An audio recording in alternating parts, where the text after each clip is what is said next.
अस्सलाम वालेकुम। एक्सरसाइज 7.5 का क्वेश्चन नंबर 1 है, find geometric mean between 4 and 9। ठीक है, हम लोगों ने ज्योमेट्रिक मीन फाइंड करनी है 4 एंड 9 के दरमियान। तो ज्योमेट्रिक मीन का फार्मूला हमारे पास क्या होता है, अंडर रूट ए बी। ठीक है, plus minus geometric mean equals to plus minus under root A B. तो हम लोगों ने इसमें एक वैल्यू को ए रख देना है, एक वैल्यू को बी रख देना है, और सिंपल हम लोगों ने geometric mean equals to plus minus under root A B जो इसका फार्मूला है, इस फार्मूले के अंदर ये वैल्यू पुट कर दी हुई, हमारे पास आंसर आ जाएगा। ठीक है, नेक्स्ट हम लोग देख लेते हैं। फर्स्ट जो पार्ट है वो है 4 एंड 9। तो हम लोगों ने ले ली ज्योमेट्रिक मीन थी हमारे पास between two number A and B. हम लोगों ने ले लिए थे, ये नंबर हम लोगों ने बी रखा, ये वाला नंबर हम लोगों ने ए। तो हम लोगों ने ज्योमेट्रिक मीन का जो फार्मूला मैंने बताया है B G equals to plus minus under root A B, उस फार्मूले के अंदर पुट करेंगे वैल्यू को, और हमारे पास 6 आंसर आएगा, प्लस माइनस 6। ये कैसे आया है हमारे पास प्लस माइनस 6? ये हमारे पास है 6 क्रॉस 6, 6 मल्टीप्लाई 6 इक्वल्स टू होता है हमारे पास 36। ठीक है, तो 6 है ना, जब मैं लिख दूँगी 6 का स्क्वायर, 6 का स्क्वायर और इसके ऊपर अंडर रूट है, होल अंडर रूट, ये इससे कैंसिल हो जाएगा, तो इक्वल्स टू 6 रह जाता है। ठीक है, इस वजह से ये प्लस माइनस तो फार्मूले में प्लस माइनस 6 आ गई ज्योमेट्रिक मीन। इसी तरह से जो हमारे पास आ जाता है इसका सेकंड पार्ट 1/4 एंड 8/32, उसके दरमियान में हम लोगों ने सेम इसी तरह से फाइंड करनी है ज्योमेट्रिक मीन। इस फार्मूले के अंदर वैल्यू को पुट किया, ये 4 को जब हम लोग करेंगे, 4 को 20 से मल्टीप्लाई करेंगे तो 80 आता है ना, 3 हमारे पास और 32 बन जाता है।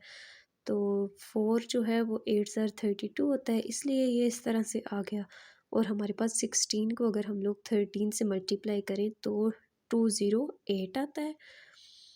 तो हमारे पास 16 का स्क्वायर तो बन सकता है, 16 मतलब 4 क्रॉस 4 इक्वल्स टू 16 होता है ना, इसीलिए 4 का स्क्वायर मैं ले लेती हूँ, ये कैंसिल होकर 4 बच जाता है। लेकिन 13 का स्क्वायर तो नहीं है ना हमारे पास, 13 का स्क्वायर नहीं बन सकता।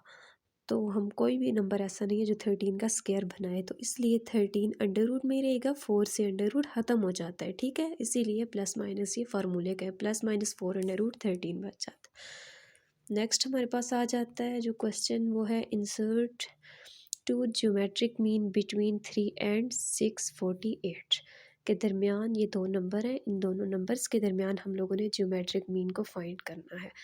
तो हम लोगों ने ज्योमेट्रिक मीन फाइंड करनी है, लेट कर लिया ज्योमेट्रिक मीन G1 और G2 को बिटवीन टू ज्योमेट्रिक मीन। इन दो नंबर्स के दरमियान हम लोगों ने ये दो नंबर खुद लेट कर लिए। ठीक है, ये दो नंबर लेट किए थे इन दो के दरमियान, तो इस फॉर्म में हम लोगों ने लिखा। तो A1 तो हमारे पास 3 है, A4 हमारे पास 648 हो गया है। तो हमारे पास अगर 648 A4 है तो हम लोग फार्मूला बनाएंगे A4 इक्वल्स टू AR की पावर 3। ये जैसे मैंने किया था पिछले लेक्चर्स में, बताया भी था, AN इक्वल्स टू AR की पावर N-1। ठीक है, तो N-1, N यहाँ पे नंबर ऑफ़ टर्म कितनी है, 1 2 3 4 आ जाती है ना नंबर ऑफ़ टर्म, इसलिए A4 जो है इधर N की जगह हम लोग 4 लिखेंगे, इधर 4 - 1 3, तो वापस ये फार्मूला बनता है ना, A4 equals to AR cube, 4 - 1 equals to 3 हो जाता है, 4 AR की क्यूब बन जाता है। ठीक है, इस तरह से ये फार्मूला बना। इस फार्मूले में हम लोगों ने वापस ये वाली वैल्यू पुट करनी है। इस वैल्यू को जब हम लोगों ने पुट किया, A4 की वैल्यू 648 इक्वल्स टू 3, R का क्यूब आ गया हमारे पास। 3 को जब हम लोगों ने बोथ साइड डिवाइड किया, यहाँ से 3 कैंसिल हो गया, ये इस तरह से आया। यहाँ पे भी 3 कैन डिवाइड किया, इधर भी, यहाँ से तो 3 कैंसिल हो गया, इधर डिवाइड में आ गया R का क्यूब इक्वल्स टू 3। ये आ गया 3 1 ज़ार 3, 3 2 ज़ार 6, ये इस तरह से 3 1 ज़ार 3 और 3 6 ज़ार 18, इस वजह से 3 ख़त्म हो गया है, 2 1 6 आ गया है इक्वल्स टू आर का क्यूब के। यहाँ पे हम लोगों ने क्यूब रूट लिया है। क्यूब रूट कैसे लिया है कि हमारे पास 6 आया है, ये वैल्यू है हमारे पास, आर का क्यूब इक्वल है 6 के क्यूब के ना, तो आर का क्यूब है, अगर हम लोग क्यूब रूट ले रहे हैं तो 1 बाई क्यूब आ जाएगा, इधर भी मल्टीप्लाई करवाएंगे इसको, इधर भी क्यूब रूट। ये 3 से कैंसिल हो जाएगा, ये 3 से कैंसिल हो जाएगा, तो r की पावर भी 1 रह जाती है, 6 की पावर भी 1 इक्वल्स टू 6 ही रह जाएगा, और r की पावर 1 इक्वल्स टू r, इसीलिए इसकी वैल्यू 6 आ गई।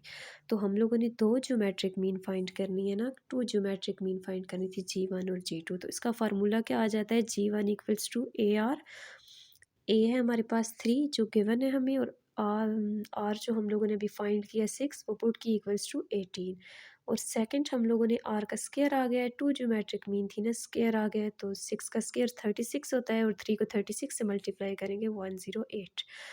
तो ये हमारे पास दो ज्योमेट्रिक मीन के दरमियान, दो ज्योमेट्रिक मीन हम लोगों ने फाइंड करनी थी ना इन नंबर्स के दरमियान, टू ज्योमेट्रिक मीन।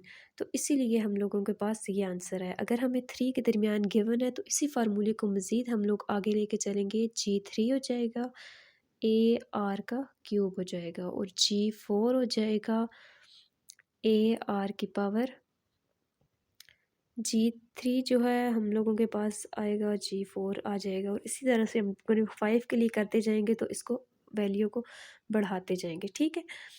तो सेम यही प्रोसेस है, स्टार्ट से और एंड से सिर्फ हम लोगों ने ये वाली वैल्यू को जितने के दरमियान इन्होंने दिया होगा, अगर 4 के दरमियान 1 2 तो ऐसे ही होगा, और 3 और 4 के दरमियान हम लोगों ने इस मेथड से करना है। नेक्स्ट जो क्वेश्चन हमें गिवन है वो आ जाता है, ये दो क्वेश्चन जो हैं सेम इसी तरह से हैं, 4 के दरमियान और 5 के दरमियान जो भी मैंने फार्मूलाज बताए भी हैं। 5 क्वेश्चन देख लेते हैं। If the arithmetic mean between two number in 8, दो नंबर के दरमियान जो अर्थमेटिक मीन है वो है 8, ठीक है, इन्होंने बता दिया। एंड पॉजिटिव ज्योमेट्रिक मीन, और ज्योमेट्रिक मीन जो है वो √60 है, और दो नंबर के दरमियान अर्थमेटिक मीन 8 है, और ज्योमेट्रिक मीन जो है वो 60 है। लेकिन यहाँ पे नंबर हमें गिवन नहीं है। वैसे ये होता है, हमें नंबर गिवन होते हैं और हम लोगों ने ज्योमेट्रिक मीन और अर्थमेटिक मीन फाइंड करनी होती है, लेकिन इस क्वेश्चन में हमें ज्योमेट्रिक मीन और अर्थमेटिक मीन गिवन है, उनकी मदद से हम लोगों ने नंबर्स को फाइंड आउट करना है, ठीक है। तो हम लोग देख लेते हैं क्वेश्चन में, हम लोगों ने लेट कर लिए हैं दो number G1 and G2 B और टू रिक्वायर्ड नंबर, दो नंबर हम लोगों ने ले लिए, एक नंबर हम लोगों ने G1 लिया है, एक नंबर हम लोगों ने G2 लिया है, ठीक है।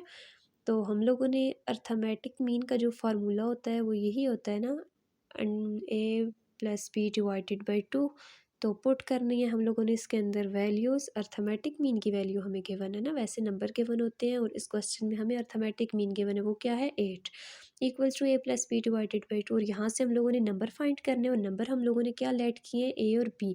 हमें वैल्यू फाइंड करनी है अब ए की और बी की, ए को हम लोगों ने फाइंड करना है और दूसरा हम लोगों ने बी को फाइंड करना है, ठीक है। तो हम लोगों ने अब वैल्यू फाइंड करनी है ए की, तो यहाँ से हम किसी एक की वैल्यू फाइंड कर सकते हैं ना। अगर मैं ए की लिखती हूँ, ए इक्वल्स टू 16 माइनस बी, ए की वैल्यू मेरे पास आ गई है। और मैंने ज्योमेट्रिक मीन फाइंड करना है, ज्योमेट्रिक मीन का फार्मूला मेरे पास ये होता है, ज्योमेट्रिक मीन मुझे गिवन है √60, ये वैल्यू गिवन है, और मैंने फाइंड करने हैं ए और बी। तो कैसे फाइंड करेंगे, इसका स्केयर लेना है हम लोगों ने दोनों वैल्यू का, हमारे पास अंडर रूट से कैंसिल हो जाएगा ये स्केयर, तो ए बी इक्वल्स टू 60 रह गया है ना। और ए की जो वैल्यू हमने ये फाइंड की थी ऊपर, इस वैल्यू को उठा के इधर पुट कर देना है। बी हमारे पास ये आ गया इक्वल्स टू 60, बी ये फार्मूले का है, मतलब ऊपर जो हमने कैंसिल किया उसके बाद जो इक्वेशन का बी था वो आ जाता है। इसको अगर हम लोग अंदर मल्टीप्लाई करेंगे बी को, तो ये 16 माइनस बी का स्केयर इक्वल्स टू 60 आ जाता है। तो इसे हम अगर इक्वेट करें इक्वेशन को, तो ये इस तरह से आ जाती है। इस इक्वेशन का अगर हम लोग फैक्टराइजेशन करें, फैक्टराइजेशन किया तो हमारे पास बी की दो वैल्यूज़ आ गई हैं, बी इक्वल्स टू 6 और बी इक्वल्स टू 10। अब 60 की जो हम लोगों ने ए की वैल्यू फाइंड की है, ए की वैल्यू में तो हम लोगों ने 6 माइनस बी लिखा है, बी है, और इसके अंदर अब वापस मैं अगर बी की वैल्यू पुट कर देती हूँ, बी की वैल्यू दोनों इसके अंदर पुट हुई हैं, तो हमारे पास बी की ए की वैल्यू भी आ गई है 10 और 6 ही। कि इसका मतलब ये कि हमें जो अर्थमेटिक मीन और ज्योमेट्रिक मीन गिवन थी, उसको हम लोगों ने उसकी मदद से हम लोगों ने जो नंबर लेट किए थे ए और बी, उनकी वैल्यू फाइंड कर ली है। दोनों की वैल्यू क्या आई है हमारे पास, 10 और 6, 10 और 6, ठीक है।